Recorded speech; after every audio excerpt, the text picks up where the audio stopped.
میرے آقا صلی اللہ علیہ وسلم نے فرمایا بلال آج مکہ کی سرزمین سے پہلی اذان دی جائے گی. اذان کہیں کسی اونچی جگہ سے دی جاتی ہے، لیکن میرے آقا نے فرمایا اے بلال ادھر ادھر کسی اونچی جگہ سے نہیں، سیدھے کعبے کی چھت پر چڑھ کر اذان دی. کہاں چڑھایا؟ کعبے کی چھت پر.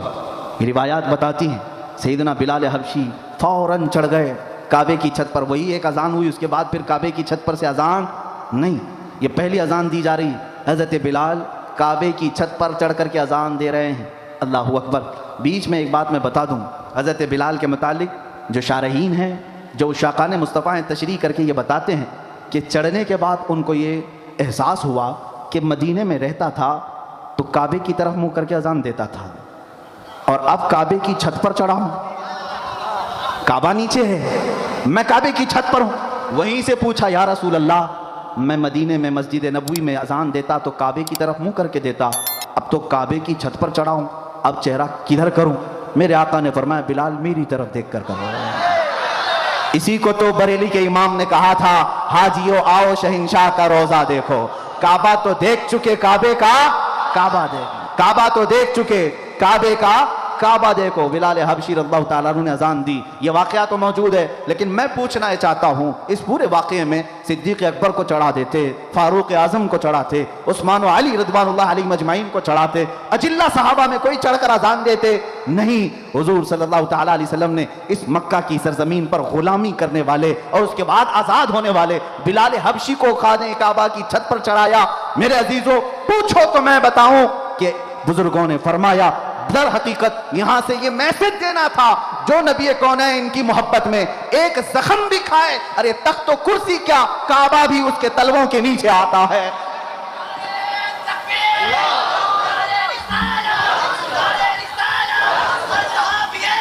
جنتی جنتی.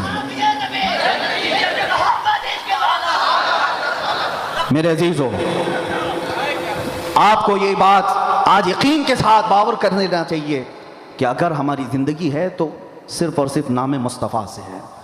اس نام کو ہٹا دو گے تو پھر تمہاری زندگی میں کچھ بھی نہیں رہے گا. تمہارے چہرے بے رونق ہیں، تمہاری زندگیاں اجیرن ہیں. اس نام پاک میں روح ہے، حیات ہے، جان ہے. جب جب تم حضور پاک کا نام دہراتے رہو گے زندگی میں اتنا ہی اضافہ ہوتا چلا جائے گا. اسی لیے تو امام عشق و محبت نے کہا جان ہے عشق مصطفیٰ روز فضوں کرے خدا، جس کو ہو درد کا مزہ ناز دوا اٹھائے کیوں. اور پھر میرے امام اہل سنت فاضل بریلوی نے ہم غلاموں کو یہ بار بار سمجھاتے ہوئے کہا کہ حضور سے وفاداری ایسی کرو پھر کے گلی گلی تباہ ٹھوکریں سب کی کھائی کیوں. پھر کے گلی گلی تباہ ٹھوکریں سب کی کھائی کیوں. دل کو جو عقل دے خدا تیری گلی سے جائے کیوں. ان کے ہو کر رہو، حضور کے دربار کے بن کر کے رہو، پھر دنیا تمہاری کیا تمہاری جوتیوں کی بھی بولی نہیں لگا سکے گی، خرید نہیں سکے گی. جانتے ہیں صحابہ کو مکہ والوں نے پکڑا بھی. حضرت خباب ایک صحابی ہیں، ان کو مکہ والوں نے گرفتار کر کے سولی پہ چڑھایا، ان کی ناک کاٹا، کان کاٹے، آنکھوں میں سے سلائیاں پھیری، ناخنوں کو پکڑ سے کھینچا، ہونٹ کاٹ دیے، سب کر لیا.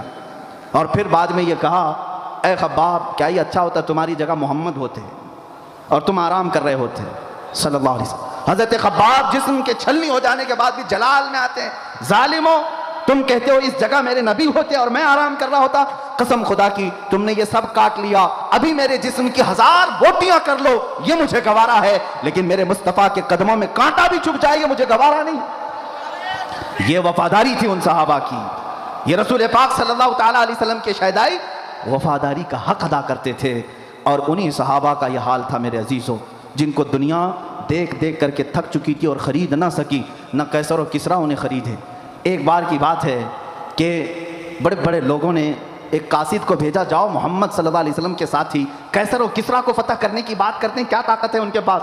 عروہ بن مسعود ثقفی ایک شخص آیا قاصد بن کر کے حضور کے یہ دیوانوں اور فرزانوں کو دیکھنے کے لیے، ان کے پاس ہتھیار کتنے، طاقتیں کتنی ہیں. وہ تلاش کرتے رہ گیا، کوئی ہتھیار اور کوئی بڑے اسلحے نہیں ملے، لیکن ایک چیز ملی اس کو. جو قاصد آیا تھا اسے کیا چیز ملی؟ ایک دن وہ دیکھتا ہے مغرب کی اذان ہو رہی ہے، حضور پاک صلی اللہ علیہ وسلم وضو فرما رہے ہیں، صحابہ سب ارد گرد حضور کے جمع ہیں اور گھیرے ہوئے ہیں. اور یہ عروہ بن مسعود ثقفی کہتا ہے میں قریب جا کر کے دیکھا یہاں کیا ہو رہا ہے. دیکھا تو محمد صلی اللہ علیہ وسلم وضو کر رہے ہیں، اور جب وہ ہاتھ دھوتے ہیں، کلی کرتے ہیں، ناک میں پانی چڑھاتے ہیں، چہرہ دھوتے ہیں، تو تو وہ عروہ بن مسعود کہتا ہے محمد صلی اللہ علیہ وسلم کے وضو کا ایک قطرہ بھی زمین پر نہیں گر رہا. کوئی صحابی اپنے ہاتھ بڑھا رہا ہے, کوئی دامن پھیلا رہا ہے, کوئی اپنے جسم سے وہ پانی لگا رہا ہے, یہاں تک کہ حضور اگر کھکھاریں, کلی کریں, اس کو بھی صحابہ لے لیتے, اپنے چہروں سے لگا لیتے, اپنے جسموں پر مل لیتے, اپنے کپڑوں پر پوچھ لیتے. عروہ بن مسعود کہتا ہے پورا وضو ہو گیا, میں نے دیکھا ایک قطرہ بھی پانی کا زمین پر نہیں گرا. سب یہ دیوانوں نے, ان فرزانوں نے اپنے جسم پر مل لیا. واپس آ کر کے اپنے آقاؤں سے کہا اے لوگوں ان سے لڑنے کا ارادہ چھوڑ دو. پوچھا لوگوں نے کیا بہت طاقت ہے ان کے پاس, بہت اسلحے ہیں؟ اس نے کہا نہیں, بہت تلواریں, ہتھیار اور اسلحے تو نہیں, لیکن محمد صلی اللہ علیہ وسلم نے ایسے فرزانوں کی جماعت تیار کی ہے جو قیصر و کسریٰ کے پاس بھی نہیں. پوچھا کیسے ہیں وہ کہتا ہے ارے وہ ایسے فرزانے ہیں کہ اس نبی کے وضو کا ایک قطرہ بھی زمین پر گرنے نہیں دیتے, ہاتھوں میں لے کر چہرے سے مل لیتے ہیں, جسموں پر لگا لیتے ہیں. تو جن کو میرے مصطفیٰ حضور صلی اللہ علیہ وسلم کے وضو کے قطرے کو گرنے دینے کا بھی اتنا بڑا خیال ہے, وہ اس محمد کے خون کا قطرہ کب گرنے دیں گے؟ وہ ان کے جسم کا خون کا قطرہ کیسے گرنے دیں گے؟ وہ اپنی جان کی بازیاں لگائیں گے, وہ موت سے ڈرتے نہیں ہیں, وہ اپنے ٹکڑوں سے ڈرتے نہیں ہیں. یہی عزم, یہی حوصلہ تھا جس کو اقبال نے کہا تھا آئین جواں مرداں حق گوئی و بے باکی, اللہ کے شیروں کو آتی نہیں روباہی, شہادت ہے مطلوب و مقصود مومن, نہ مال غنیمت نہ کشور کشائی. عزیزان گرامی وقار, صحابہ اکرام رضوان اللہ تعالیٰ علیہ مجمعین کے یہ واقعات جو میں نے بتائے, اس سے ہمیں یہ دلیل لینی چاہیے, یہ سبق لینی چاہیے کہ اگر حضور کے ہو کر کے رہو تو ہر طاقت کو زیر کر سکتے ہو, ہر طاقت کو زیر کر سکتے ہو. اور میرے رب کا یہ وعدہ ہے کان حقا علینا نصر المؤمنین, اللہ فرماتے ہم نے اپنے اوپر لازم کر لیا ہے کہ مدد کریں گے تو ایمان والوں کی کریں گے. قرآن کیا کہتا ہے؟ مدد کریں گے تو ایمان والوں کی کریں گے. ہم نے پوچھا ایمان کسے کہتے ہیں؟ ایمان والوں کی اللہ مدد کرنے کا وعدہ کر رہا ہے, تو ہم نے پوچھا ایمان کسے کہتے ہیں؟ خود میرے آقا نے فرمایا لا یؤمن احدکم حتی اکون احب الیہ من والدہ وولدہ والناس اجمعین. ایمان کسے کہتے ہیں؟ سنو, حضور فرماتے ہیں اس وقت تک تمہارا ایمان کمپلیٹ نہیں ہو سکتا جب تک تم اپنے ماں باپ, اولاد اور سارے انسانوں سے زیادہ حضور سے محبت نہ کر لو. یہ ہے ایمان. جب تک تم ان سے سب سے زیادہ محبت نہ کرو گے تب تک تمہارا ایمان کمپلیٹ نہیں ہے. اے مسلمانوں, اب میں اپنی گفتگو کو سمیٹتے ہوئے اس بات کی طرف لاتا ہوں. غیرت جس کو کہتے ہیں خود یہودیوں کے خلاف تھا, اور بیت المقدس میں ہرکیولس جس کو ہرقل کہا جاتا ہے, اس نے تو توڑ کر کے اینٹ سے اینٹ بجا کے رکھ دیا تھا. ٹائٹس ایک بادشاہ گزرا عیسائیوں کا, اس نے تو پورے یہودیوں کو ختم کر رکھا تھا, خون سے نہلا دیا تھا پوری زمین کو. بہت مرتبہ ان کی لڑائیاں ہوئی, اور جب یہودی پاور میں آتے عیسائیوں کو مارتے تھے. یہ جنگیں تو چلتی رہی ہیں کتنے سالوں تک. وجہ بھی ہے جنگوں کی کہ انہوں نے شروع کیا, یہودیوں نے عیسائیوں کو برباد کرنے کے لیے. انہوں نے پہلے کیا کیا, ان میں گھس کر کے ان کے عقیدے کو چینج کیا. پہلے عیسائی ایمان والے تھے, عیسیٰ علیہ السلام پر ایمان رکھتے, اور عیسیٰ علیہ السلام کو اللہ کا بیٹا نہیں اللہ کا رسول مانتے تھے, اللہ کے رسول ہیں وہ. یہودیوں نے انہیں گمراہ کیا, پادری بنا بنا کر کے انہیں میں گھسا دیا کہ وہ پادری ایسے چرچوں میں گئے جہاں جا کر کے انہوں نے بائبل کو اپنے انداز سے شرح لکھنا شروع کیا کہ اس کا مطلب یہ ہے, اس کا مطلب یہ ہے, اور پھر بعد والی جنریشن نے اس کا عقیدہ بنا لیا. یہ یہودی اسی طرح سے ہماری امت میں بھی گھس گھس کر کے فرقے بنا ہے. ان کا کام یہ ہے ہر زمانے میں, اور یہ میں ہوا میں نہیں بول رہا ہوں, باضابطہ انہوں نے یہ سب کام کر کے کتابیں بھی لکھی ہیں کہ ہم نے یہ کیا ہے, اعتراف کیا ہے. مارکیٹ میں آج کتابیں ملتی ہیں یہ جو کرتے ہیں, اور اس کے بعد اعترافی کتاب بھی لکھتے ہیں کہ ہم نے یہ کام کیے ہیں. بہرحال عیسیٰ علیہ السلام کو قتل کرنے کا منصوبہ بنایا اور ان کے گھر کے اطراف جمع ہو گئے. عیسیٰ علیہ السلام کو اللہ تعالیٰ نے وحی کے ذریعے بتا دیا کہ تمہارے دشمن تمہارے قتل کے درپے ہیں. عیسیٰ علیہ السلام اپنے حواریین سے رات میں ملاقات کرتے ہیں, ان کو دین کے ساری باتیں پیش کرتے ہیں, اور جو انجیل تھی جس کو یہ بائبل کہتے ہیں وہ سب اپنے شاگردوں میں تقسیم کر دیا, اور سب کو الگ الگ جگہ جانے کا حکم دیا کہ تم فلاں جگہ چلے جاؤ, تم فلاں جگہ چلے جاؤ, تم فلاں جگہ چلے جاؤ. اور پھر سب کو یہ اپنی آخری وصیت میں کہا میں اللہ کے حضور جا رہا ہوں. یہ ان کے آخری پیغامات تھے اپنے شاگردوں کو, اپنے صحابہ کو, اپنے حواریین کو کہا. ان کے حواریین سب چلے گئے, عیسیٰ علیہ السلام اکیلے تھے گھر میں. اب یہودیوں نے ان کے گھر کا گھیراؤ کر لیا. یہ قرآن سے جو بات ثابت ہے وہ میں بتا رہا ہوں, یہ آج تک عیسائیوں کو بھی ان کی کتابوں میں نہیں ملی بات, ان کو اس چیز کا علم نہیں ہے, لیکن قرآن میں ہے. کیونکہ عیسیٰ علیہ السلام گھر میں تھے, اس کے بعد عیسائیوں کو کہاں سے پتہ چلے گا کیا ہوا تھا. عیسیٰ علیہ السلام کے جو حواریین تھے وہ بھی دور چلے گئے تھے, گھر میں کیا ہوا کسی کو نہیں معلوم. ہوا یہ کہ یہودی قتل کرنے کے لیے آئے اور اپنے ایک بندے کو، اپنے ایک قاصد کو گھر میں بھیجا، جاؤ دیکھو عیسیٰ ہیں کہ نہیں۔ وہ اندر آیا دیکھنے کے لیے، عیسیٰ علیہ السلام تلاوت میں مشغول تھے۔ اسی وقت قرآن میں اللہ فرماتا ہے ہم نے عیسیٰ علیہ السلام کو اللہ نے آسمانوں پر اٹھا لیا، عیسیٰ علیہ السلام کو آسمانوں پر اٹھا لیا گیا، اور جو اندر آیا تھا اس کو عیسیٰ علیہ السلام کی شکل دے دیا اللہ نے، اور وہ بھی پوری شکل نہیں، آدھی شکل، اوپر سے وہ عیسیٰ علیہ السلام کی شباہت کا دکھتا تھا۔ وہ اندر ڈھونڈ ہی رہا ہے، بہت لمبا ٹائم ہو گیا۔ یہودیوں نے دیکھا ہمارا بندہ اندر گیا، ابھی تک آیا نہیں۔ بہت دیر انتظار کرنے کے بعد جب وہ نہیں آیا باہر، تو سارے یہودی تلوار سوتے خود ہی گھس گئے اندر، گھر کے اندر، اور جا کر کے دیکھا تو یہ شخص کھڑا تھا، عیسیٰ علیہ السلام کی شکل تھا۔ پکڑ کر کے لائے اسی کو کہ عیسیٰ مل گیا، عیسیٰ مل گیا۔ وہ جوش میں تھے، لا کر کے سولی پر چڑھا دیا اپنے ہی بندے کو، اس کو سولی پر، سلیب پر چڑھا دیا اور قتل کر دیا۔ وہ پھانسی پر بیچارہ چڑھ گیا۔ اس کے بعد ان کی دماغ میں یہ بات آئی، اب کھوپڑی کھلی کہ ہمارا بندہ کہاں گیا، جس کو ہم نے گھر میں چیک کرنے کے لیے بھیجا تھا وہ کہاں گیا؟ تو بعض لوگوں نے پیر یعنی ناف سے لے کے نیچے تک کا حصہ دیکھ کر کے کہا یہ تو ہمارا بندہ دکھتا ہے، ہمارا آدمی دکھتا ہے جس کو ہم نے اندر بھیجا تھا، اس لیے کہ اس کے نیچے کا حصہ جو ہے ہمارا وہ جو شخص تھا اس سے ملتا جلتا ہے۔ تو پھر وہ کہنے لگے یہ اگر ہمارا یہ آدمی ہے تو پھر عیسیٰ کہاں گئے، وہ کہاں ہیں، گھر کے اندر سے کہاں چلے گئے، ہم نے تو گھر کا گھیراؤ کیا تھا۔ وہ اسی شک میں پاگل ہوتے رہے بیچارے، یہ اگر عیسیٰ ہے تو ہمارا شخص کہاں ہے، اگر یہ ہمارا شخص ہے تو عیسیٰ کہاں ہے، اور زبردستی کسی کو پھانسی دے دیا، پھانسی پر چڑھایا اور اعلان بھی کر دیا سب کو کہ ہم نے عیسیٰ علیہ السلام کو پھانسی دے دیا۔ بیچارے یہ عیسائی نادان لوگ یہودیوں کی بات پر مان بھی گئے کہ ہاں ہمارے عیسیٰ جو ہے صلیب پر چڑھ گئے، صلیب پر چڑھ گئے۔ حالانکہ عیسیٰ علیہ السلام صلیب پر نہیں چڑھے، ہمارا عقیدہ یہ ہے کہ عیسیٰ علیہ السلام زندہ ہیں اور ان کو آسمانوں پر اٹھایا گیا ہے اور وہ آئیں گے واپس۔ اب یہاں بات یہ ہے کہ عیسائی سارے بھی جو ہے صلیب کے قائل نہیں تھے، یہ تو بہت زمانے کے بعد یہ سب آیا، یہ جو صلیب کا جو نشان ہے پلس کا جو نشان ہے، یہ نشان جو ہے بہت دنوں کے بعد ان کا آیا اور اس پر پھر وہ لٹکا بھی دیتے ہیں۔ عیسائیوں میں بھی الگ الگ فرقے ہوئے، آرتھوڈکس ہے، کیتھولک ہے، اور پھر کئی فرقے ایسے ہیں جن میں پرانے زمانے کے عقائد پر وہ لوگ قائم رہے کہ اللہ کی وہ نبی ہیں، بیٹا نہیں ہے۔ بہرحال ان میں فرقے پیدا کرنے والے یہودی ہیں۔ اب میں یہاں پر ایک بات کہہ کر اپنی گفتگو کو سمیٹتا ہوں کہ یہ واقعہ ہو کر 550 سال گزر گئے تھے، عیسائی یہودی لڑتے تھے، مرتے تھے۔ 570 سال گزر گئے عیسیٰ علیہ السلام کے آسمانوں پر اٹھائے جانے کے بعد، تب مکہ مکرمہ میں محمد الرسول اللہ تشریف لائے، میرے آقا تشریف لائے، اور پھر جب آپ نے نبوت کا اعلان فرمایا اور قرآن اترنے لگا تو اللہ نے قرآن کی آیتوں میں 550 سال سے جو مسئلہ لٹیگیشن کا شکار تھا، کیوں سمجھ لیں جو پراپرٹی کسی کے حل میں نہیں ہوتی ہے، اس طرح کا مسئلہ تھا کہ کوئی حل نہیں کر پاتا کہ آخر ہوا کیا تھا، یہ اسلام کا احسان ہے یہ عیسائیوں پر بھی کہ قرآن نے بتایا کہ عیسیٰ علیہ السلام صلیب پر نہیں گئے بلکہ آسمانوں پر اٹھائے گئے۔ اور دوسری بات، عیسائیوں پر ایک بڑا احسان قرآن کا یہ بھی ہے کہ یہودی ہمیشہ بی بی مریم کو گالیاں دیتے رہے، یہودی ہمیشہ الزام لگاتے رہے کہ مریم کے ہاں بغیر باپ کے بیٹا پیدا ہو گیا، غلط عورت تھی، نعوذ باللہ معاذ اللہ، یہودی گالیاں دیتے رہے اور عیسائی صفائی دیتے رہے۔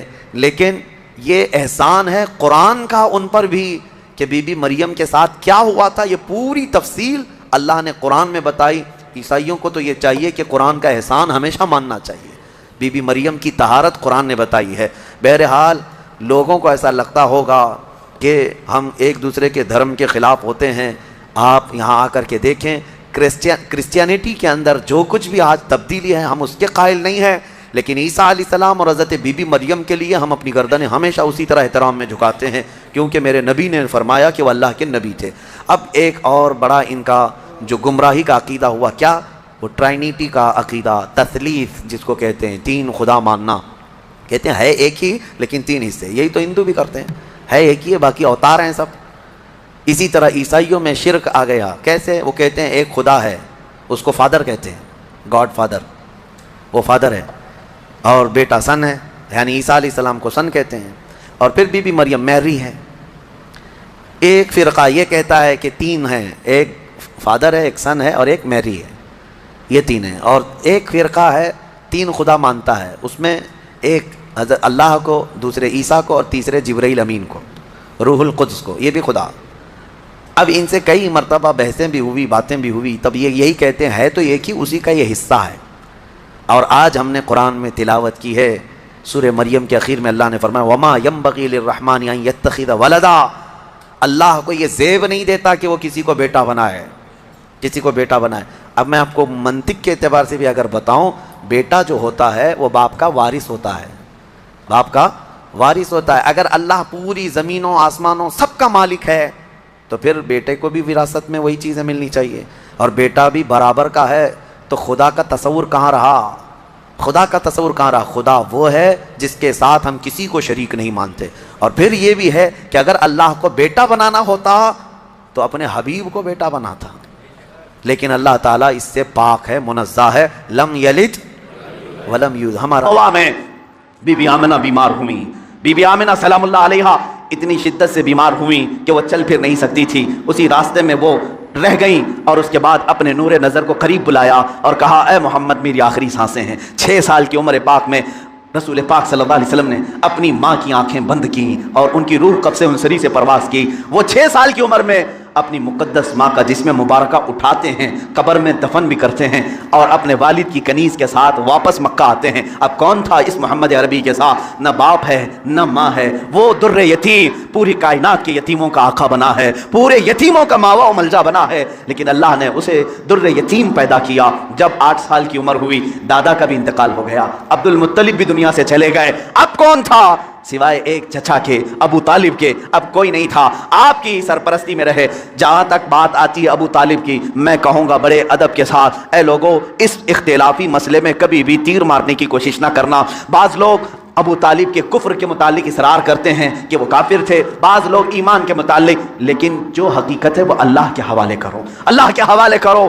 رسول پاک صلی اللہ تعالیٰ علیہ وسلم کو انہوں نے جان سے زیادہ تربیت کی ہے، یہاں تک کہ مکہ والوں سے انہوں نے کہا تھا، جب رسول پاک نے اعلان نبوت کیا تھا، ابو جہل، عتبہ، شیبہ سب نے آ کر کہا ابو طالب اگر یہ تیری نگرانی میں نہ رہے تو ہم اس کا کچھ سے کچھ کر دیں، تو محمد ہمارے حوالے کر دے۔ جانتے ہو ابو طالب، مجھے بڑی تکلیف ہوتی ہے جب سرے سے کوئی آدمی ان کو بالکل کافر مشرک گردانے، میں کہتا ہوں کف لسان تو کرو، زبان کو روک تو لو، جو معاملہ ہوگا قیامت کے دن دیکھا جائے گا۔ حضور کے چچا ہیں لیکن عشق کی بات تو دیکھیں، وہ مکہ والوں سے کیا کہتے ہیں؟ کوئی محبت کرنے والا ہی یہ جملے کہہ سکتا ہے۔ مکہ والوں سے انہوں نے کہا اے مکہ والوں سن لو، تم اگر میرے ایک ہاتھ میں چاند رکھ دو، دوسرے ہاتھ میں سورج رکھ دو، تب بھی میں محمد تمہارے حوالے نہیں کر سکتا۔ یہ ابو طالب کے الفاظ تھے جو رسول پاک کے لیے انہوں نے فرمائے تھے۔ میں ادب سے کہتا ہوں، لیکن پھر ساتھ میں ایمان و کفر کا معاملہ اللہ کے حوالے کرتا ہوں، اس لیے کہ اس پوری قوم کو نہ جنت دینا ہے نہ دوزخ دینا ہے، نہ قیامت کے دن تمہارے ہاتھ میں فیصلہ ہے نہ میرے ہاتھ میں فیصلہ ہے۔ ابو طالب جنت میں جائیں گے کہ جہنم میں جائیں گے، میں کون ہوتا ہوں فیصلہ کرنے والا؟ نہ اعلیٰ ملائکہ میں سے ہیں ہم، نہ فرشتوں میں سے ہیں، بلکہ اللہ رب العزت کے حوالے ہے یہ فیصلہ، ہر ایک کے جنت و دوزخ کا فیصلہ۔ بہرحال 12 سال کی عمر میں ابو طالب نے رسول پاک کو اپنا ساتھی بنا لیا۔ ایسا مجھے بتاؤ ابو طالب پر جب بھی باتیں آئیں ادب کے ساتھ کہو، ادب کے ساتھ کہو۔ میں نے ابو طالب کو بہت پڑھا ہے، وہ رسول پاک کو چھوڑ کر ایک لمحہ بھی نہیں رہتے تھے، ایک لمحہ نہیں رہتے۔ 12 سال کی عمر میں جب انہیں یمن کی تجارت پہ جانا تھا، ابو طالب نے انہیں چھوڑا نہیں، رسول پاک کو تجارت کے سفر میں ساتھ لے لیا۔ بیچ راستے میں ایک جگہ پڑا ہوا، وہاں ایک راہب تھا، عیسائی راہب، اور اس نے دیکھا، چہرے پاک کو دیکھ کر اپنی کتابوں میں پڑھی ہوئی ساری علامتیں دیکھ لیا، اس نے مہمان بنا لیا۔ ابو طالب سے پوچھا تم کہاں سے آ رہے ہو، کون سا خاندان ہے؟ جب انہوں نے بتایا تو وہ راہب کہتا ہے، بحیرہ راہب، اے ابو طالب میری بات سنتے ہو تو سن لو، جو تمہارے ساتھ بچہ تمہارا بھتیجا ہے یہ اللہ کا سب سے آخری رسول ہوگا، یہ سب سے آخری رسول ہوگا۔ تم جا رہے ہو شام یا یمن، وہاں یہودی اس کے جانی دشمن ہوں گے، وہ بچے کو مار ڈالیں گے، قتل کریں گے، لہٰذا تم اپنی تجارت کا سامان یہیں بیچ دو اور واپس مکہ لے جاؤ۔ ابو طالب نے صرف رسول پاک کی جان کی حفاظت کے لیے پورا تجارت کا قافلہ وہاں بیچ دیا، واپس مکہ تشریف لائے۔ ابو طالب نے 25 سال کی عمر تک رسول پاک کی ایسی تربیت کرتے رہے۔ میرے آقا صلی اللہ تعالیٰ علیہ وسلم کی پرورش میں انہوں نے کوئی فروگزاشت نہیں کیا، کچھ نہیں چھوڑا۔ جب آپ کی عمر 25 سال کی ہوئی، میرے آقا کی شادی کی عمر ہے، یہ شادی کی عمر ہے، رسول پاک کو سامنے سے پیغام آیا بی بی خدیجۃ الکبریٰ کا، جو مکہ کی طاہرہ تھیں۔ لوگ کہتے ہوں گے مالدار سے شادی کیا، بلکہ آپ کو یہ معلوم نہیں پورے مکہ میں حضرت خدیجہ کا ایک لقب مشہور تھا، طاہرہ ان کو کہا جاتا تھا۔ حضور کے پاس جب ان کا پیغام نکاح آیا، آپ نے ایکسیپٹ کیا۔ آپ سوچیں